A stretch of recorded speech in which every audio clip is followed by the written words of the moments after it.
Hello പ്രിയ കൂട്ടുകാരെ, അസ്സലാമു അലൈക്കും വറഹ്മത്തുള്ളാഹ്. 4ാം ക്ലാസ്സിന്റെ ദുറൂസുൽ ഇഹ്സാനിലെ 3ാമത്തെ പാഠം പ്രകൃതി സംരക്ഷണം പുണ്യ നബിയുടെ അധ്യാപനം എന്ന പാഠഭാഗമാണ്. നമുക്ക് പാഠത്തിൽ എന്താണ് പറയുന്നത് എന്നൊക്കെ പാഠഭാഗം വായിച്ച് മനസ്സിലാക്കാം. നമുക്ക് പാഠത്തിന്റെ തദ്രിബാത്തൊക്കെ നോക്കിയിട്ട് മനസ്സിലാക്കി എഴുതണം. നമുക്ക് വീഡിയോയിലേക്ക് കടക്കാം. ബിസ്മില്ലാഹിർ റഹ്മാനിർ റഹീം. സല്ലല്ലാഹു അലൈഹി വസല്ലമ പ്രകൃതി സംരക്ഷണത്തെ കുറിച്ചിട്ട് നമുക്ക് ഒരുപാട് കാര്യങ്ങൾ മനസ്സിലാക്കി തന്നിട്ടുണ്ട്. ഖുർആനിൽ തന്നെ പ്രകൃതി സംരക്ഷണത്തെ കുറിച്ച് വന്ന ആയത്തുകളുണ്ട്. അപ്പൊ നമുക്ക് പാഠത്തെ കുറിച്ച് മനസ്സിലാക്കാം. പാഠം വായിക്കാം. ബിസ്മില്ലാഹിർ റഹ്മാനിർ റഹീം. അപ്പൊ പാഠഭാഗം വായിക്കുന്നത് നോർമലായിട്ട് എന്തെങ്കിലും തെറ്റുകളൊക്കെ വരുന്നുണ്ടെങ്കിൽ കമന്റ് ആയിട്ട് അറിയിക്കുക. നമുക്ക് പാഠം വായിക്കാം. സുന്ദരമായ മലകളും ജലാശയങ്ങളും ജീവജാലങ്ങളും അന്തരീക്ഷവും ഉൾക്കൊള്ളുന്ന നമ്മുടെ പ്രകൃതി അള്ളാഹുവിന്റെ അനുഗ്രഹമാണ്. അതിനെ നാശം വരാത്ത വിധം കരുതലോടുകൂടി ഉപയോഗിക്കേണ്ടതുണ്ട്. വിഭവങ്ങളുടെ അമിതവ്യയം പോലും പ്രകൃതിയെ നശിപ്പിക്കലാണ്. ഈ ഗുണപാഠം നൽകുന്ന ഒരു കഥ നമുക്ക് പറയാം. അപ്പൊ എന്താണ്? ഈ സുന്ദരമായ പ്രകൃതി, മലകളുണ്ട്, ജലാശയങ്ങളുണ്ട്, ജീവജാലങ്ങളുണ്ട്, അന്തരീക്ഷവും ഒക്കെ ഉൾക്കൊള്ളുന്ന നമ്മുടെ പ്രകൃതി അള്ളാഹുവിന്റെ അനുഗ്രഹമാണ്. മനസ്സിലായില്ലേ? അതിന് നാശം വരാത്ത വിധം കരുതലോട് കൂടി ആവണം നാം പ്രകൃതിയെ ഉപയോഗിക്കേണ്ടത്. വിഭവങ്ങളുടെ അമിതവ്യയം, അതായത് ഈ പ്രകൃതിയിൽ ഉണ്ടാകുന്ന വിഭവങ്ങളുണ്ട് നമുക്ക് അള്ളാഹു സൃഷ്ടിച്ച, അതിന്റെ കൂടുതലായിട്ടുള്ള ഉപയോഗം പോലും എന്താണ്? പ്രകൃതിയെ നശിപ്പിക്കലാണ്.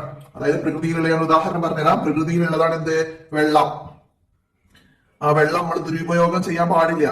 അത് നമ്മള് പ്രകൃതിയെ നശിപ്പിക്കലാണ്. മനസ്സിലാക്കാം.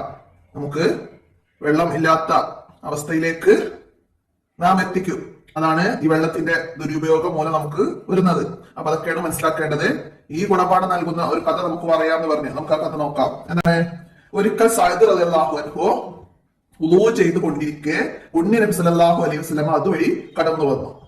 ആവശ്യത്തിൽ കൂടുതൽ വെള്ളം ഉപയോഗിച്ചാണ് സഅദ് റളിയല്ലാഹു അൻഹു വുളൂ ചെയ്യുന്നത്. സഅദ് റളിയല്ലാഹു അൻഹു ആവശ്യത്തിൽ കൂടുതൽ വെള്ളം ഉപയോഗിച്ച് വുളൂ ചെയ്യുന്നത് നബി സല്ലല്ലാഹു അലൈഹി വസല്ലം കണ്ടു. അത് നബി സല്ലല്ലാഹു അലൈഹി വസല്ലം തങ്ങളുടെ ശ്രദ്ധയിൽപ്പെട്ടു. ഉടനെ എന്താണ് സഅദേ ഈ ദുർവ്യയം? സല്ലല്ലാഹു അലൈഹി വസല്ലം ചോദിച്ചതാണ് സഅദ് റളിയല്ലാഹു അൻഹുവിനോട്. എന്താണ് സഅദേ ഈ ദുർവ്യയം? ആരോട് ചോദിച്ചു എന്നൊക്കെ ചോദ്യമായിട്ട് വരാം. ഏത് സന്ദർഭത്തിലാണ് നബി സല്ലല്ലാഹു അലൈഹി വസല്ലം ചോദിച്ചത്? സഅദ് റളിയല്ലാഹു അൻഹു ആവശ്യത്തിൽ കൂടുതൽ വെള്ളം ഉപയോഗിച്ച് വുളൂ ചെയ്യുമ്പോൾ നബി സല്ലല്ലാഹു അലൈഹി വസല്ലം ചോദിച്ചതാണ് എന്താണ് സഅദേ ഈ ദുർവ്യയം എന്ന് പുണ്യ നബി സല്ലല്ലാഹു അലൈഹി വസല്ലം തങ്ങള് ചോദിച്ചു.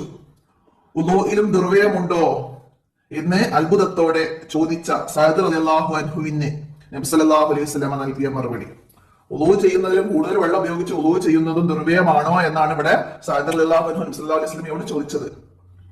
അപ്പോ നബി സല്ലല്ലാഹു അലൈഹി വസല്ലം എന്താ മറുപടി നൽകിയത്? അതെ, നീ ഒഴുകുന്ന നദിയിലാണെങ്കിൽ പോലും എന്നായിരുന്നു. അതെ, നീ ഒഴുകുന്ന നദിയിലാണെങ്കിൽ പോലും എന്നായിരുന്നു നബി സല്ലല്ലാഹു അലൈഹി വസല്ലം നൽകിയ മറുപടി. ആവശ്യത്തിൽ കൂടുതൽ വെള്ളം ഉപയോഗിക്കരുത് എന്ന് പുണ്യ നബി സല്ലല്ലാഹു അലൈഹി വസല്ലം തങ്ങൾ പഠിപ്പിച്ചു കൊടുത്തു. അതായത് നദിയിലെ വെള്ളത്തിന് എന്താണ്? കണക്കുണ്ടാവില്ല, ഒരളവില്ല, അത്രയും വെള്ളമുണ്ട്. എന്നാൽ പോലും ആ നദിയിൽ നിന്ന് വുളൂ എടുക്കുകയാണെങ്കിൽ പോലും ആവശ്യത്തിന് മാത്രമേ വെള്ളം ഉപയോഗിക്കാവൂ, അമിതവ്യയം പാടില്ല എന്നാണ് ഇവിടെ സഅദ് റളിയല്ലാഹു അൻഹുവിന് നബി സല്ലല്ലാഹു അലൈഹി വസല്ലമ നൽകുന്ന മറുപടിയിൽ നിന്ന് നമ്മൾ മനസ്സിലാക്കേണ്ടത്. വെള്ളം ഉണ്ടല്ലോ, നദിയിൽ ഒരുപാട് വെള്ളമുണ്ട്. അപ്പോ തോനെ വെള്ളം കോരിയെടുത്ത് ഒന്നും എടുക്കാം എന്ന ഉദ്ദേശത്തോടെ ഒന്നും അവിടെ വെള്ളം ദുരുപയോഗം ചെയ്യരുത് എന്ന് നമുക്ക് അവിടെ മനസ്സിലാക്കാം. ഒഴുകുന്ന നദിയിലാണെങ്കിൽ പോലും ദുർവ്യയം പാടില്ല, ആവശ്യത്തിൽ കൂടുതൽ വെള്ളം ഉപയോഗിക്കരുത് എന്നാണ് നബി സല്ലല്ലാഹു അലൈഹി വസല്ലം സഅദ് റളിയല്ലാഹു അൻഹുവിനെ പഠിപ്പിച്ചു കൊടുത്തത്. അപ്പൊ ഇവിടെ പ്രകൃതിയെ സംരക്ഷിക്കുന്നതിനെ കുറിച്ചാണ് നമ്മൾ മനസ്സിലാക്കിയത്. അപ്പൊ പ്രകൃതിയെ എങ്ങനെ സംരക്ഷിക്കാം? അപ്പൊ ഇവിടെ വെള്ളത്തിന്റെ ഉപയോഗത്തെ കുറിച്ചാണ് പറഞ്ഞത്. ബാക്കി എന്തൊക്കെ കാര്യങ്ങൾ ചെയ്താണ് നമുക്ക് പ്രകൃതിയെ സംരക്ഷിക്കാൻ കഴിയുന്നത് എന്നാണ് ഇവിടെ മനസ്സിലാക്കേണ്ടത്. എന്താണ്? സഹജീവികളെ സംരക്ഷിക്കുക. അതായത് നമ്മളെ പോലെ തന്നെ, മനുഷ്യരെ പോലെ തന്നെ അള്ളാഹു തആല സൃഷ്ടിച്ച ഒരു വിഭാഗമാണ് ജീവികൾ, സഹജീവികള്, മൃഗങ്ങള്, കിളികള് ഒക്കെ അതിൽപ്പെടും. അപ്പൊ അവരെ സംരക്ഷിക്കാം. പിന്നെ മരങ്ങൾ വെച്ച് പിടിപ്പിക്കുക, പിന്നെ ജലം മലിനമാക്കാതിരിക്കുക. വേസ്റ്റ് ഒക്കെ ഇട്ട് കുളത്തിലെയും പുഴയിലെയൊക്കെ വെള്ളം മലിനമാക്കാതിരിക്കുക. ഇതൊക്കെ പ്രകൃതി സംരക്ഷണമാണ്. മരങ്ങൾ വെച്ച് പിടിപ്പിച്ചാൽ മണ്ണൊലിപ്പ് തടയും, മഴ കൂടുതലായിട്ടുണ്ടാവും. അതൊക്കെ പ്രകൃതിയുടെ സംരക്ഷണമാണ്. നമ്മുടെ ആവാസ വ്യവസ്ഥക്ക് മഴയും മരങ്ങളും ഒക്കെ വേണം. പിന്നെന്താണ്? അന്തരീക്ഷം മലിനമാക്കാതിരിക്കുക. അന്തരീക്ഷം, നമ്മുടെ ഈ പ്രകൃതി വായു ഒക്കെ നിറഞ്ഞതാണ്.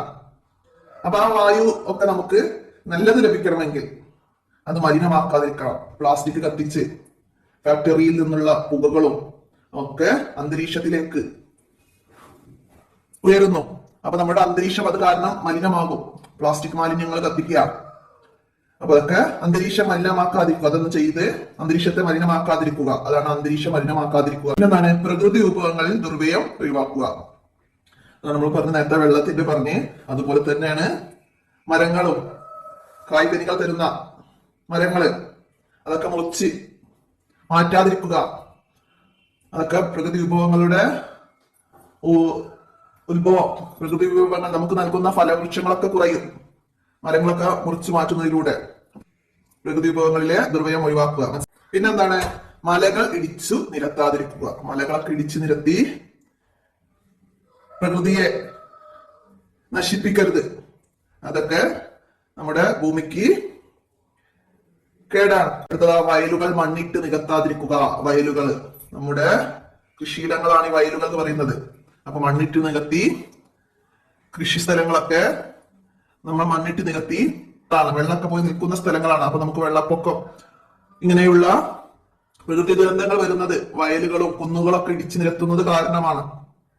അപ്പൊ അതൊക്കെ പ്രകൃതിയെ നശിപ്പിക്കലാണ്. അപ്പൊ വയലുകൾ മണ്ണിട്ട് നികത്താതിരിക്കുക. ജലാശയങ്ങൾ സംരക്ഷിക്കുക. കുളങ്ങളും തോടുകളും കിണറുമെല്ലാം മലിന ജലങ്ങളും അവശിഷ്ടങ്ങളും വേസ്റ്റും ഒക്കെ വലിച്ചെറിഞ്ഞ് ഉപയോഗശൂന്യമാക്കരുത്. അതാണ് ജലാശയങ്ങൾ സംരക്ഷിക്കുക. അതൊക്കെ പ്രകൃതിയെ നശിപ്പിക്കലാണ്. അപ്പൊ ജലാശയങ്ങളൊക്കെ സംരക്ഷിക്കണം. പുഴകളും തോടുകളും അങ്ങനെ കുളങ്ങളൊക്കെ വെട്ടുക, എന്നിട്ട് അതിലൊക്കെ വെള്ളം ശേഖരിക്കുക, ഭൂമിയിൽ വെള്ളത്തിന്റെ ഉറവിടം നിലനിർത്തുക. അതൊക്കെ നമ്മൾ ജലാശയങ്ങൾ സംരക്ഷിക്കലാണ്. അപ്പൊ ഇത്രയും പോയിന്റുകൾ നന്നായി മനസ്സിലാക്കുക. നിന്നൊക്കെ ചോദ്യം വരും, എന്ത് പ്രകൃതിയെ സംരക്ഷിക്കുന്ന ഒരു മാർഗമാണ് എന്ന് പറഞ്ഞിട്ട് നമുക്ക് ഓപ്ഷനില് ഇതിൽ നിന്നുള്ള ഏതെങ്കിലും കാര്യങ്ങൾ വരും. അന്തരീക്ഷം മലിനമാക്കാതിരിക്കുക, വയലുകൾ മണ്ണിട്ട് നികത്താതിരിക്കുക, മലകൾ ഇടിച്ചു നിരത്താതിരിക്കുക. ഇത് പ്രകൃതി സംരക്ഷണത്തിന്റെ ഒരു ഘടകമാണ്. അപ്പൊ ഇതിന് ഏതാ ഓപ്ഷൻ വരാൻ നമുക്ക് പറയാൻ പറ്റൂല. ചോദ്യം വരാം, അല്ലെ തിരിച്ചും വരാം. ജലാശയങ്ങൾ സംരക്ഷിക്കൽ ഇതെന്താണ്? പ്രകൃതി സംരക്ഷണമാണ്. അപ്പൊ ആ രീതി രണ്ട് രീതിയിൽ തിരിച്ചു മനസ്സിലാക്കുക. അടുത്തെന്താണ്? മരണാനന്തരം പ്രതിഫലം ലഭിക്കുന്ന പുണ്യകർമ്മമാണ് മരങ്ങൾ നട്ടുപിടിപ്പിക്കൽ. മരണാനന്തരം പ്രതിഫലം ലഭിക്കുന്ന പുണ്യകർമ്മമാണ് മരങ്ങൾ നട്ടുപിടിപ്പിക്കൽ. ജാരിയായ സദഖ എന്ന് പറയാം. അതായത് ഒരു മരം നട്ടുപിടിപ്പിച്ച് അതിൽ നിന്ന് കായ്കനികളൊക്കെ ലഭിക്കുന്നുണ്ട്. ഒരു തെങ്ങ്, ഉദാഹരണം ഒരു തെങ്ങ്, ആ തെങ്ങിൽ നിന്ന് തേങ്ങ ലഭിക്കുന്നു.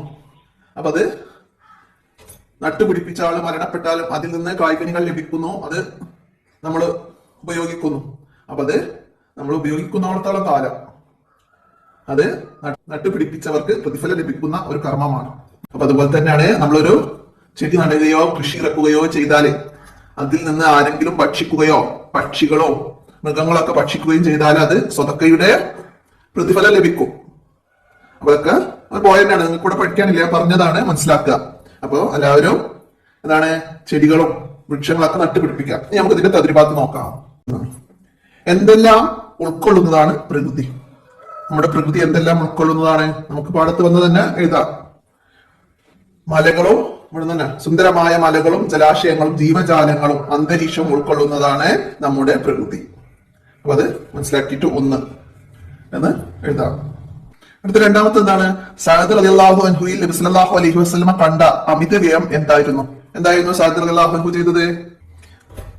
ആവശ്യത്തിൽ കൂടുതൽ വെള്ളം ഉപയോഗിച്ചാണ് സഅദ് റളിയല്ലാഹു അൻഹു ഉളൂ ചെയ്യുന്നത്. അതായിരുന്നു അമിതവ്യയം. വെള്ളത്തിന്റെ അമിതവ്യമായിരുന്നു നബി സല്ലല്ലാഹു അലൈഹി വസല്ലമ കണ്ടത്. അപ്പൊ ആവശ്യത്തിൽ കൂടുതൽ വെള്ളം ഉപയോഗിച്ചാണ് സഅദ് റളിയല്ലാഹു അൻഹു ഉളൂ ചെയ്യുന്നത്. മനസ്സിലാക്കുക.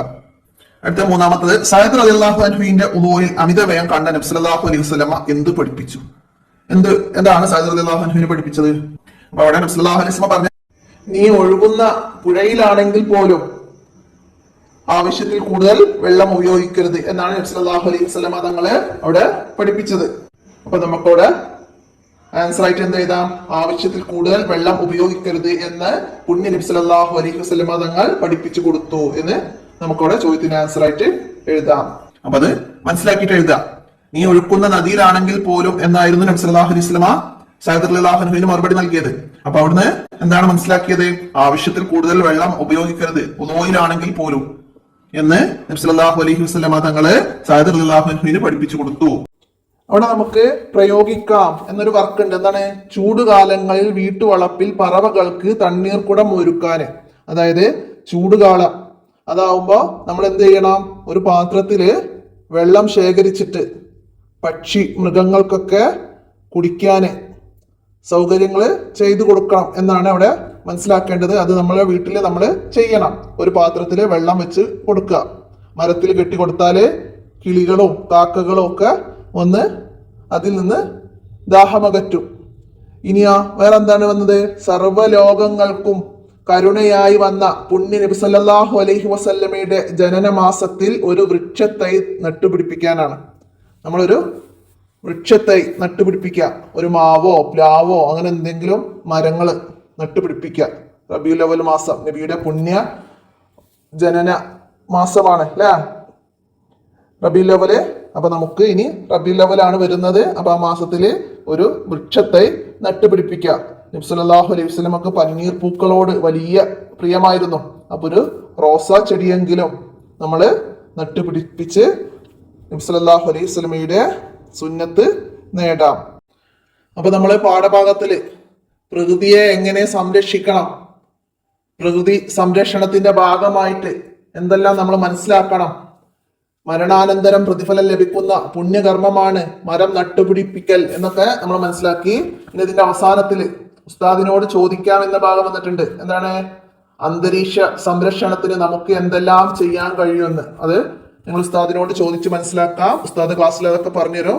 അപ്പൊ നമുക്ക് ചെയ്യാൻ കഴിയുന്ന കാര്യങ്ങൾ നമ്മള് മരങ്ങൾ നട്ടുപിടിപ്പിക്കുക, പ്ലാസ്റ്റിക് മാലിന്യങ്ങളൊക്കെ കത്തിക്കാതിരിക്കുക, പുഴകളും തോടുകളൊക്കെ നശിപ്പിക്കാതിരിക്കുക, അങ്ങനെയുള്ള കാര്യങ്ങളൊക്കെ നമുക്ക് മനസ്സിലാക്കാം.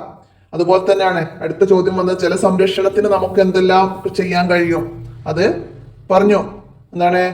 പുഴകളും തോടുകളൊക്കെ സംരക്ഷിക്കുക, മാലിന്യങ്ങളും ഫാക്ടറി മാലിന്യങ്ങള് നമ്മളെ വീട്ടിലെ അവശിഷ്ടങ്ങൾ ഇതൊക്കെ പുഴയിൽ കൊണ്ടാണ് ഇപ്പൊ നമ്മൾ ഉപേക്ഷിക്കുന്നത്.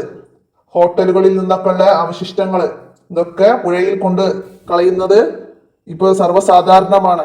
അപ്പൊ അതിനെതിരെയൊക്കെ ശക്തമായ നടപടികൾ സ്വീകരിച്ച് ജലസംരക്ഷണത്തില് നമുക്ക് പങ്കുകൊള്ളാൻ കഴിയണം. അപ്പൊ അതൊക്കെ മനസ്സിലാക്കാം. ഇത്രയാണ് ഈ പാഠഭാഗത്തില് മനസ്സിലാക്കാനുള്ളത്. നമുക്ക് അടുത്ത പാഠവുമായി അടുത്ത വീഡിയോയിൽ കാണാം. അസ്സലാമു അലൈക്കും വറഹ്മത്തുള്ളാഹി.